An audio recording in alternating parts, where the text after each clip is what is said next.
رمضان میں قیام۔ ابو ہریرہ رضی اللہ عنہ سے روایت ہے کہ رسول اللہ صلی اللہ علیہ وسلم نے فرمایا، جو شخص رمضان میں ایمان کی حالت میں ثواب کی نیت سے رات کے وقت قیام کرے گا تو اس کے پچھلے گناہ بخش دیے جائیں گے۔ تو رمضان میں ایک تو کرنے کا کام ہے روزہ رکھنا، اور وہ ہے دن کا کام، اور رات کی عبادت کیا ہے؟ قیام اللیل۔ ابو ہریرہ رضی اللہ عنہ کہتے ہیں کہ رسول اللہ صلی اللہ علیہ وسلم لازم ٹھہرائے بغیر رمضان کے قیام کی ترغیب دیتے تھے۔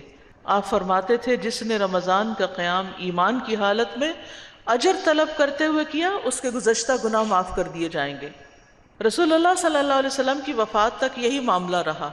پھر ابو بکر کی خلافت اور عمر رضی اللہ عنہ کی خلافت کے ابتدائی دور میں بھی معاملہ اسی طرح رہا، یعنی صرف ترغیب دی جاتی تھی، کوئی باقاعدہ سسٹم نہیں بنایا گیا تھا تراویح پڑھنے کا۔ پھر حضرت عمر رضی اللہ عنہ نے دیکھا کہ لوگ جگہ جگہ کھڑے ہو کر اپنی اپنی نمازیں پڑھ رہے ہیں، تو انہوں نے سب کو ایک مصلی پہ اکٹھا کر دیا، اور جب سے رمضان میں باقاعدہ رات کے وقت مساجد میں تراویح کا اہتمام شروع ہوا۔ یہاں پر من قام رمضان مطلب کیا ہے؟ رمضان کی راتوں میں نماز پڑھتے ہوئے قیام کرنا اور اس قیام میں قرآن پڑھنا۔ تو یہ قیام رمضان جو ہے یہ نماز تراویح سے حاصل ہوتا ہے، یا پھر آپ رات کے کسی بھی حصے میں اٹھ کے پڑھ سکتے ہیں یا تہجد پڑھ سکتے ہیں۔ لیکن اس کا یہ مطلب نہیں ہے کہ تراویح کے بغیر قیام رمضان نہیں ہوتا، کہ اگر آپ مسجد میں نہیں تراویح پڑھنے گئے تو آپ کا قیام نہیں ہوا۔ آپ جماعت سے بھی پڑھ سکتے ہیں، آپ اکیلے بھی پڑھ سکتے ہیں، اور آپ کو جتنی اللہ تعالیٰ توفیق دے آپ اس کو پڑھ لیجئے۔ اور یہ بھی یاد رکھیے کہ فرض نماز کے بعد سب سے زیادہ فضیلت والی نماز تہجد کی نماز ہے، رات کی نماز ہے۔